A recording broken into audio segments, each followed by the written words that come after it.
네, 안녕하세요. 김한희입니다. 제가 이제 지난 포럼에 이어서 오늘 대한교육 쪽에서는 영양교육이 어떻게 되고 있는지 제가 조사한 현황들을 좀 먼저 소개해 드리고, 대안학교 현황을 파악하는 데 있어서 크게 이렇게 네 가지로 유형을 나눠서 저희가 조사를 하게 됐는데, 각각의 유형별로 현황과 대표적인 학교 사례를 소개해 드리도록 하겠습니다. 대안교육이라고 했을 때 크게 두 가지 흐름이 있다고 하는데요. 이렇게 1번과 2번처럼, 그러니까 사실 우리가 대안학교라고 했을 때는 과거에는 2번처럼 뭔가 학교 부적응 친구들이라든지 중도 이탈자들을 위한 학교 밖 청소년들을 위한 대안 마련으로서 대안교육이 좀 있어 왔다면,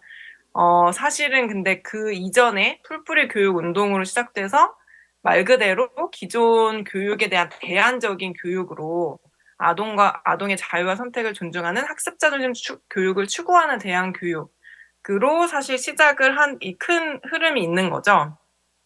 그래서 저희가 주목할 것은 바로 이 1번인데, 이 역량 교육이라고 했을 때 공교육에서도 실제 정말 대안 교육에서 이루어지고 있는 다양한 사례들이 영향을 받을 정도로 좀 새로운 모델 학교로서의 대안 학교로 보여지는 사례들에 좀 저희는 주목을 해서 역량 교육이 어떻게 이루어지고 있는지를 좀 보도록 하겠습니다. 그리고 사실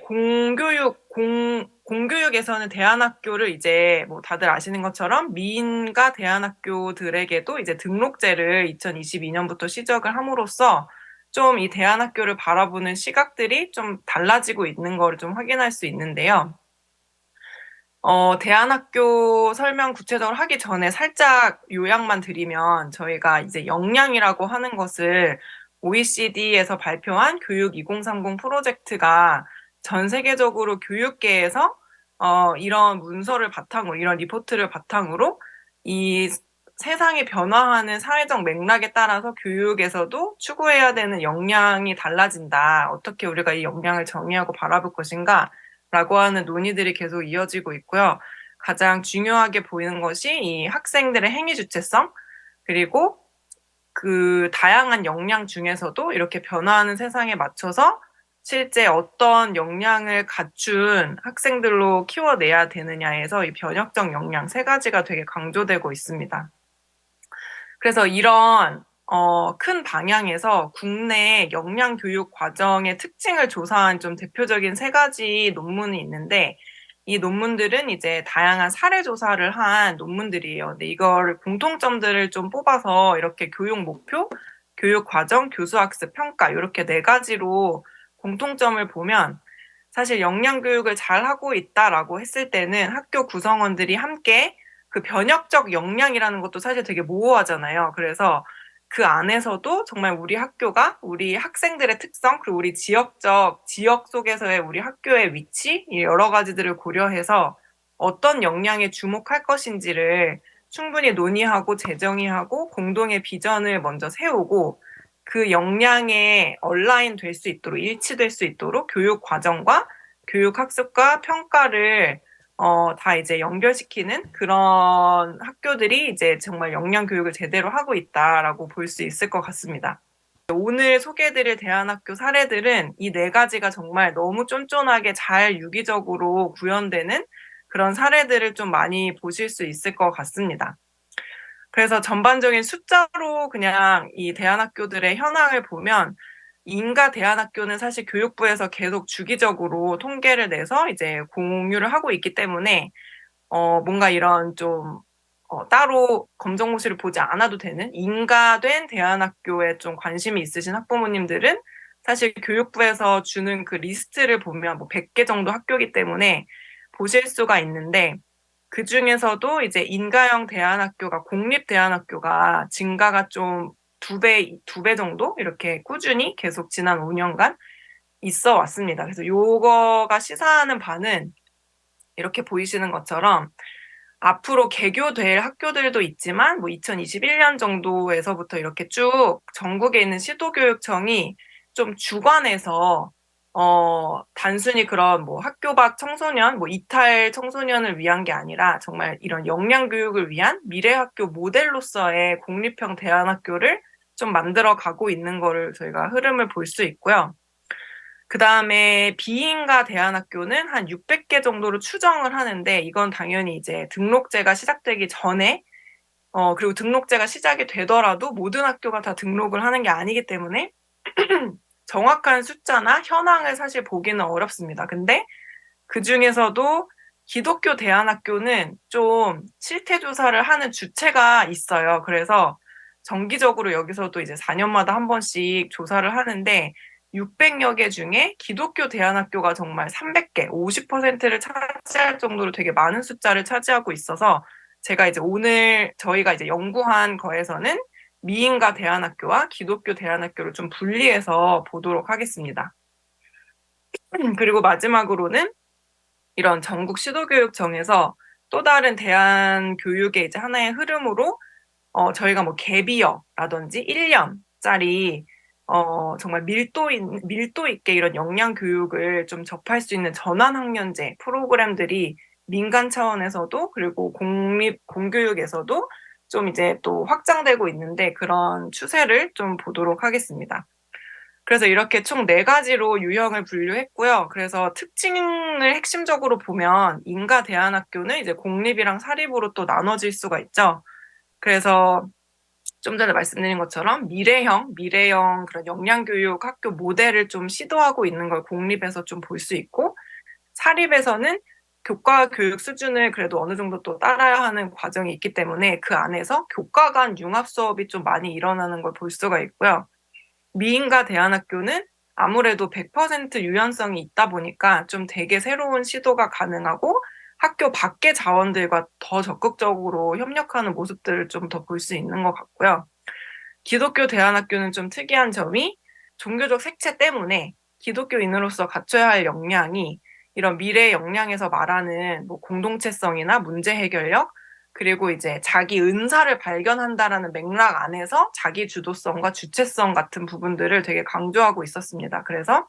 그런 종교적 색깔과 미래 역량이 좀 조화롭게 일치돼서 해석해서 실행하고 있는 학교들의 좀 사례들을 볼 수 있었고요. 전환학년제는 이제 중학교나 고등학교 1년 동안 온전히 좀 기존의 학교에서 아예 떨어져 나와서 정말 경쟁이 아니라 협력을 강조하고 1년 동안 되게 몰입해서 나 자신을 찾아가는 그런 과정으로 좀 더 자기 주도성이 강조된, 아까 이제 OECD에서 말한 학생의 행위 주체성을 정말 밀도 있게 연습할 수 있는 그런 과정으로 진행되고 있는 거를 볼 수 있습니다.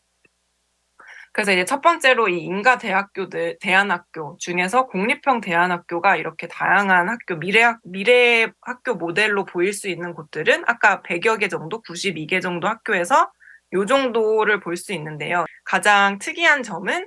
학생 주도의 맞춤 디자인 교과 개설. 그러니까 이 학생들이 원하는 교과를 스스로 만들어낼 수 있게 한 점이 가장 중요한 부분이고, 6년 통합 무학년제로 운영이 되고 있습니다. 그리고 학교가 설립되기 이전부터 우리가 원하는 학교가 무엇인지에 대한 모습을 교육 주체들이 모여서 꾸준히 계속 같이 학습하면서 만들어 간 것이 가장 인상적인 부분이고요. 역량 성적표에 따라서 역량 성적표에 그 달성한 역량 및 성취 수준을 표기할 수 있는 것까지 평가 요소를 실행하고 있다. 그래서 이렇게 핵심 역량과 구체적으로 아까 제가 4가지에서 교육 목표, 이렇게 중점 역량을 재정의하고 공동의 비전을 정하는 게 가장 중요하다고 했는데, 그 과정을 이제 잘 한 거죠. 그래서 신나는 학교뿐만 아니라 오늘 소개할 모든 대안학교 사례들이 이렇게 핵심 역량과 정의, 교육 목표, 그리고 이런 뭐 구체적으로는 이 역량이 발현된 모습이 어떤 모습을 우리가 원하는지까지도 이렇게 구성원들이 합의하에 하위 역량까지 정의한 모습들을 좀 볼 수 있었습니다. 그리고 두 번째 사례는 이제 사립인가 학교인데요. 이 학교도 이제 되게 대표적으로 알려진 학교인데, 여기서도 역량을 되게 고민을 할 때 제가 지난 포럼에서 소개해드렸던 숙달 중심 성적표 혹시 기억나실지 모르겠는데, 미국에서 이런 사립학교, 공립학교들이 모여서 우리 학교가 이제 기존의 성적표, 점수로 된 성적표가 아니라 역량을 표기하는 성적표로 바꾸고 그거를 대학 입학에 대학 진학에도 활용하는 그런 움직임을 저희가 숙달 중심 성적표 프로젝트로 소개를 드렸는데, 거기서 정의해 놓은 내용을 수정 보완해서 이유 역량 1.0을 만들고, 이런 식으로 이유 중학교, 밑에는 이제 고등학교인데요. 각각의 정의한 10가지 역량이 어떻게 수업에 반영되는지, 그리고 여기도 마찬가지로 평가까지 되게 긴밀하게 계속해서 구성원들이 공유하면서 서로 고민하면서 발전해 나가는 모습들을 좀 볼 수 있습니다. 그다음에 이제 두 번째로 비인가 대안학교인데요. 아까 말씀드린 것처럼 600여 개 학교들이 있다. 근데 대안교육시설 작년에 이제 등록제 도입을 앞두고 이런 발의 법안에 대한 기초 자료를 확보하기 위해서 이런 미인가 대안교육기관 실태조사 연구가 있었습니다. 그래서 이 중에서 하지만 이제 뭐 600개 중에서 응답한 곳들은 한 270개 정도인데, 제가 이제 자료집에 넣어놓은 내용들을 좀 더 자세히 보시면 될 것 같고요. 그 중에서 좀 오늘 의미가 있는 거는 설립 목적, 교육 목적에 따른 미인가 대안학교 분류를 보면 인성교육이 가장 많고요. 28%. 그리고 여전히 사실 학교 부적응 학생을 지원하는 거가 110개 학교로 그 다음으로 가장 많았습니다. 그래서 사실은 이런 실태조사에서도 역량 교육이 되게 중요하다라는 걸 우리가 알고는 있지만, 좀 아쉬운 점은 뭐 수업하는 과목 같은 것도 조사를 했는데 어떤 수업을 어떻게 가르치는지가 사실 되게 역량 교육에서 중요한 방법이고, 교수 학습법의 변화라든지 저희가 좀 역량 교육의 흐름을 파악하기 위한 그런 기본 정보들이 사실은 대안교육에서 많이 있지는 않은 상태입니다. 그래서 앞으로는 역량 교육을 우리가 더 장려한다라고 했을 때 이런 실태 조사를 할 때도 그런 역량 교육의 뭐 교수 학습법이라든지 뭐 비전이라든지 이런 부분을 확인할 수 있으면 더 좋겠다라고 하는 아쉬운 점이 있는데,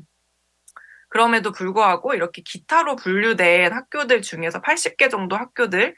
중에서 그래도 역량 교육이라고 우리가 뭐 볼 수 있는 이런 곳들, 학교들이 있는 거를 확인할 수 있었습니다. 비인가 대안학교는 사실 근데 종류도 사실 많고, 이 되게 많은 학교들을 다 저희가 일일이 볼 수는 없어서 그래도 대표적으로 가장 많이 화제되고 있는 학교 사례들을 좀 저희가 살펴봤는데, 거꾸로 캠퍼스는 또 많이 아시겠지만, 거꾸로 학습법, 플립드 러닝을 이제 교수법으로 새롭게 소개하는 그런, 교사 단체에서 만든 학교죠. 그래서 여기서 보면 가장 핵심은 가르치는 티칭 방법이 아니라 학생들이 실제로 스스로 자기가 배우고 싶은 주제를 선택하고 교과 학습 맵을 직접 그려서, 뭐 예를 들어서 이렇게 크게 뭐 유전공학이라는 큰 주제를 정한다. 그러면 이런 다양한 교과가 이 유전공학이라는 하나의 주제에 어떤 관점으로 볼 수 있는지, 어떻게 연결되는지를 학생들이 교과 맵을 그리는 거죠. 그래서 이거를 유기적으로 학생들이 통합적으로 사고할 수 있는 그런 힘을 먼저 길러주는 방식으로 수업을 하고 있고요. 그리고 여기도 이제 마찬가지로 8가지 핵심 역량을 정의를 했는데, 그걸 가지고 이제 학생의 성장을 측정하고, 그리고 거꾸로 캠퍼스가 이제 가장 잘하는 것은 평가 부분에 있어서 네 번의 모듈이 있는데, 그 모듈이 종료될 때마다 되게 적극적으로 이런 학습 페어를 외부에 개방하고 다양한 사람들이 실제 와서 학생들의 프로젝트 결과물을 보고 피드백을 주고 질문할 수 있는 그런 공유회 모습을 가장 운영을 잘하고 있다라고 볼 수 있을 것 같습니다. 그리고 미인가 대안학교 중에 금산간디학교, 사실 간디학교가 뭐 제천에도 있고 여러 군데가 있는데 우리나라에서 가장 처음 생긴 대안학교죠. 그래서 이 모델을 봤을 때 가장 좀 의미 있는 것은 그 중에서도 금산간디학교가 이제 인턴십을 제일 먼저 이제 가장 오랜 기간 동안 운영을 하고 있는 학교인데, 이 인턴십이 단순히 그냥 하나의 프로그램이 아니라 실제 인턴십을 통해서 이 학교가 원하는 이런 인재상이나 핵심 역량을 실제 세상을 통해서 배우고 더 이거를 체득할 수 있는 하나의 배움의 수단으로 삼고 있다는 거를 좀 저희가 중점적으로 볼 수 있고요. 그래서 이런 평가도 여기서는 이제 포트폴리오를 계속 만들어가는 방식으로 하고 있는데, 금산 간디학교에서 볼 수 있는 점은, 그럼 도대체 대안학교들이 이런 역량을 길렀다라는 걸 대학 진학으로만이 아니라 어떤 방식으로 좀 추적을 하고 우리가 성과를 볼 수 있냐라고 했을 때, 이런 식으로 여기는 이제 기간이 오래되고 인턴십을 되게 중요한 요소로 또 보고 있어서 학생들이 정말 어디에서 몇 시간 인턴을 했는지를 이제 계속 모아가고 있는데, 되게 의미 있는 것은 금산의 지역에 다시 이제 정착을 해서 졸업생들이 들락날락 협동조합이라는 걸 만들고, 이렇게 연도별로 평균 한 20명 정도, 25명 정도의 학생들이 계속 지역에 남아서 창업을 하는 거죠. 한마디로 지역에서 로컬 크리에이터가 돼서 지역에서 우리가 할 수 있는 것들을 찾아내고, 어떤 대학 진학이 아닌 새로 스스로 자기 주체성을 발휘해서 자기의 커리어를 만들어가는, 삶의 모습을 만들어가는 그런 모습들을 좀 보여주고, 그거를 계속 추적하고 있다는 점에서 대표적인 사례로 좀 소개를 드렸습니다. 그래서 이 사례도 더 자세한 내용은 자료집을 보시면 좋을 것 같고요. 그 다음에 이제 세 번째로 기독교 대안학교가 있는데, 기독교 대안학교는 저희가 아까 설명드린 것처럼 역량의 측면에서 봤을 때 이 종교에서 추구하고 있는 다양한 요소들 중에 변혁적 역량에서 말하는 문제 해결력이라든지 행위 주체성, 자기주도성 같은 부분이 이렇게 자신과의 관계, 타인과의 관계로 이제 유형을 굳이 한다면, 매칭을 시켜서 기독교 대안학교들이 자신들이 추구해야 되는 그런 비전과 역량을 매칭시켜서 교육 과정을 새로 만들어내는 그런 모습들을 좀 볼 수 있었습니다. 그래서 고무적인 것은 기독교 학교교육연구소에서 매년 그 해에 되게 중요하다고 생각되는 주제를 가지고 학술 대화를 하는데, 실제로 이런 역량 교육에 대한 기독교 교육적 고찰을 작년에 있었던 학술 대회에 주제로 잡고 이제 몇 가지 또 연구를 진행하기도 했더라고요. 역량 교육에 관한 연구지만 10개 학교를 가지고 좀 봐서 그 한계점이 좀 있기는 하지만 좀 저희가 의미 있는 그래도 흐름으로 가고 있다라는 것들은 좀 확인해 볼 수 있었고요. 별무리 학교가 아까 되게 어마어마한 학교다라고 소개해 주셨는데 정말 그렇습니다. 그리고 여기서도 마찬가지로 학교 밖과의 연계들, 유턴십이라는 이름으로 프로그램이 계속 운영되고 있고, 그리고 제가 알기로는 학부모 참여도 굉장히 중요한 부분으로 보고 있다고 알고 있습니다. 그래서 학교 운영 주체들의 그런 학습 공동체가 잘 형성이 되어 있고, 교사들의 역할 또한 이제 이런 어드바이저로서 학생들의 성찰 일지를 계속 작성하고 피드백을 준다든지, 이런 소그룹으로 계속해서 코칭의 역할을 해주는 것들을 볼 수 있고요. 그 다음에 기독교 대안학교 사례들이 되게 많은데, 드림이 학교라는 곳도 있습니다. 여기는 이제 천안에 있는 학교인데, 여기서도 마찬가지로 이런 학생들의 자신의 교과서를 스스로 만들고, 그러니까 자기가 학습할 자료를 자기가 스스로 찾는 거죠. 그리고 여기서도 보시면 학생이 스스로 기획하는 수업과 교사가 스스로 디자인하는 교사의 자율성이 되게 담보된 그런 선택활동 프로젝트로 수업이 이루어지고 있습니다. 그래서 3P라고 해가지고 이렇게 크게 세 가지 핵심 교육 방향을 세 가지로 정하고, 이것들에 해당되는 역량을 이렇게 크게 5가지로 분류를 하고요. 여기서는 이제 이 역량을 키울 수 있는 기초 소양 과정을 먼저 진행을 하고, 이 기초 소양을 통해서 역량이 어느 정도 길러지고 3P에 대한 인지가 학생들이 생기면, 그 이후에 아까 말씀드린 학생이 스스로 자기의 교과를 만들고 수업을 만들고 교사가 기획한 프로젝트에 참여해서 수업을 하는 방식으로, 여기도 이제 프로젝트 중심으로 수업을 하고 있는 거를 보실 수 있습니다. 그 다음에 이제 원천 하나 기독학교라는 곳이 있는데, 여기는 이제 수원 중앙 기독 초등학교 중학교로 더 알려져 있는 학교인데, 여기서 이제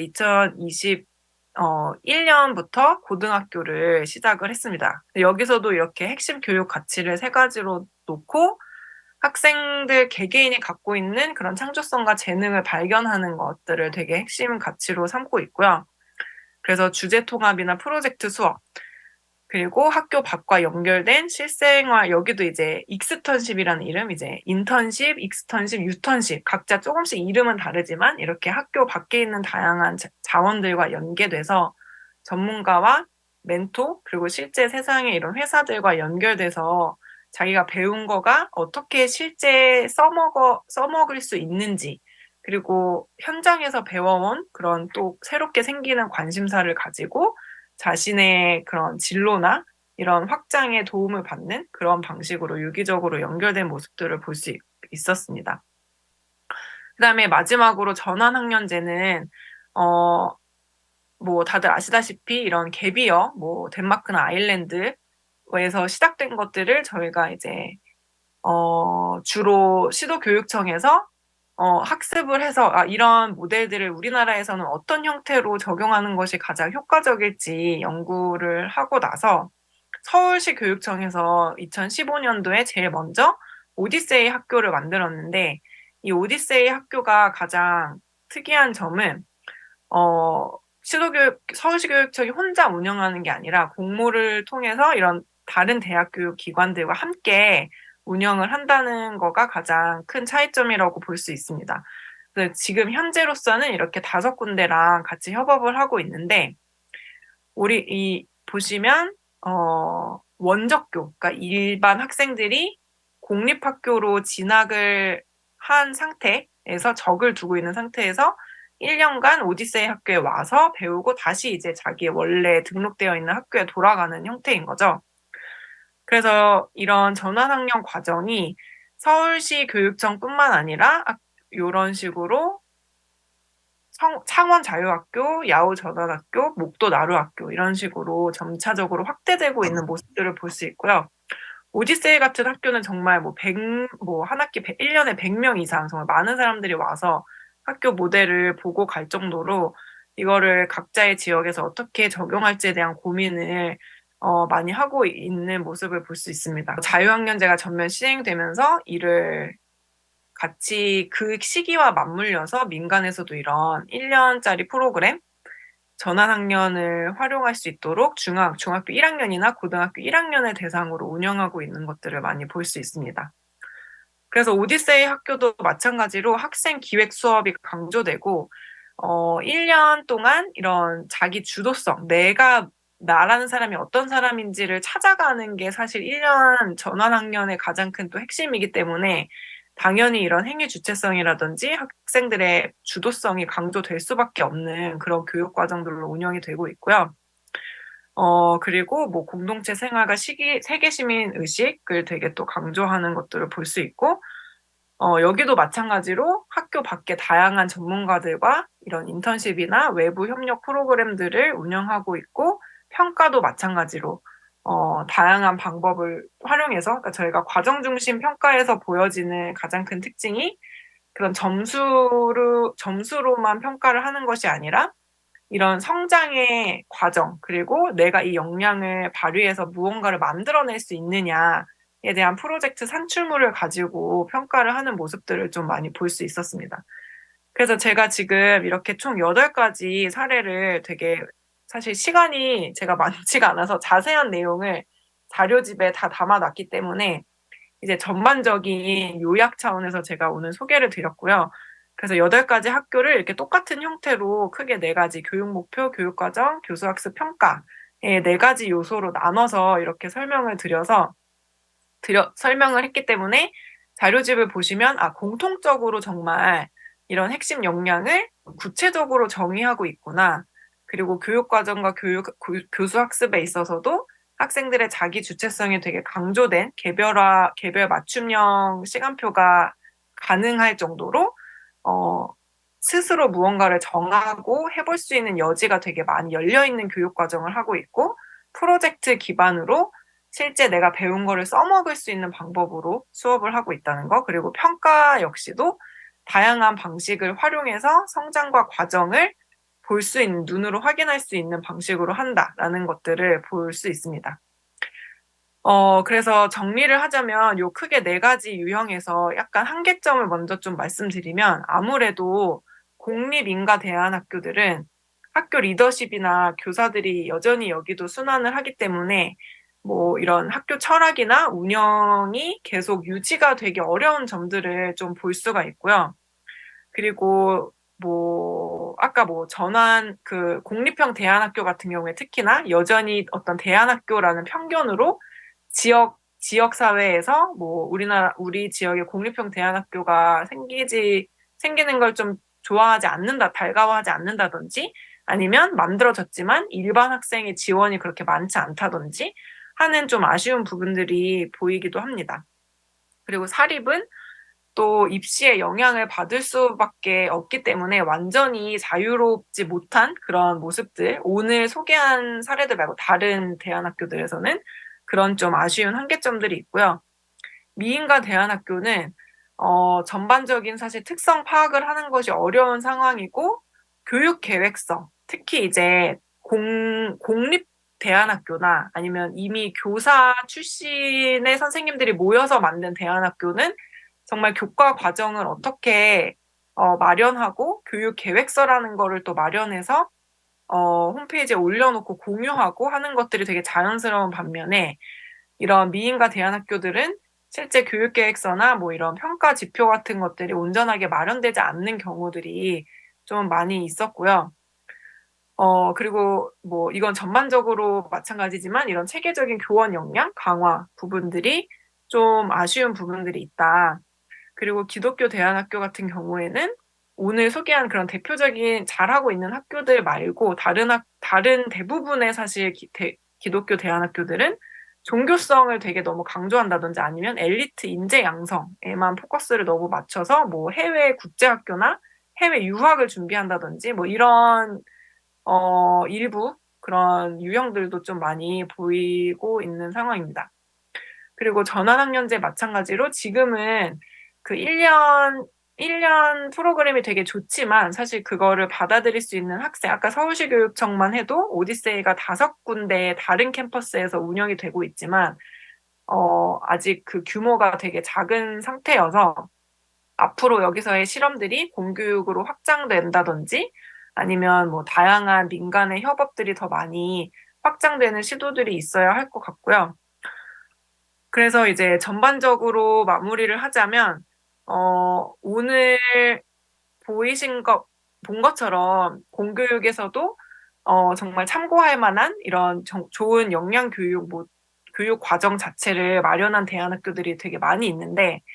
지난 포럼에도 소개한 것처럼 공교육에서도 사실 이미 그런 부분들이 혁신학교라든지 뭐 미래학교, 뭐 다양한 이런 정책적 지원으로 역량교육 방향으로 가고 있는 거는 사실 공교육도 이제 마찬가지이기 때문에, 대안학교에서는 어떻게 이런 계속해서 공교육에 영향을 줄 수 있는 모델을 만들어낼까에 대한 고민이 더 많이 할 수밖에 없는 상황에, 그런 시기에 와 있다. 그래서 뭐 어떤 분들은 대안학교가 이제 또 다른 뭐 위기를 맞았다, 뭐 이렇게 표현하시는 분들도 있으신데, 역량 중심의 교육, 과정 중심 평가나 뭐 이런 이해가 이미 공교육 교사들 대상으로 하는 연수나 교육청에서 운영하는 연수들이 많이 진행되고 있기 때문에, 어떻게 보면 오히려 역량 교육으로 봤을 때 대안학교에 있는 교사가 이런 부분에 있어서 역량을 키울 수 있는 그런 공적 지원을 받는 것이 되게 약한 상황이다라는 거를 좀 저희가 봐야 될 것 같고요. 그래서 더 많이 교원 역량 강화가 필요하고, 그리고 학교의 철학과 운영을 지켜나갈 교직원의 구성과 협업이 계속해서 중요해. 이거는 공교육뿐만 아니라 모든 학교 모델에서 이번 부분들은 계속 중요해진 부분이고, 특히나 역량 교육을 함에 있어서 교육 구성원들이 학교 비전이나 역량에 대한 합의, 그리고 협력적 수업 설계를 통해서 교과 간 협업 프로젝트가 일어날 수밖에 없는 구조를 만드는 거가 되게 중요해지고 있고, 마찬가지로 과정 중심 평가 시스템을 마련을 해야 되는데, 아까 이제 간디학교에서 살짝 그런 사례를 보여드렸지만 역량 교육을 한다라고 했을 때 정말 그 역량이 성장했다는 걸 어떻게 보여줄 것인가에 대한 뭔가 뭐 공동의 지표를 마련을 해도 좋고 아니면 학교 나름의 이런 역량 개발에 대한 성과 측정을 계속해서 고민을 해야 되는 시기에 와 있다. 하지만 그럼에도 불구하고 이런 네 가지 요소들이 유기적으로 잘 연결되어 있는 핵심 사례들이 가장 많이 몰려 있고 앞으로 가장 또 가능성이 많은 부분이 대안교육 부분이지 않을까라는 결론을 좀 내리게 됐습니다. 네, 여기까지 제 시간을 딱 맞춘 것 같긴 한데 더 자세한 내용은 자료집을 보시면 좋을 것 같습니다.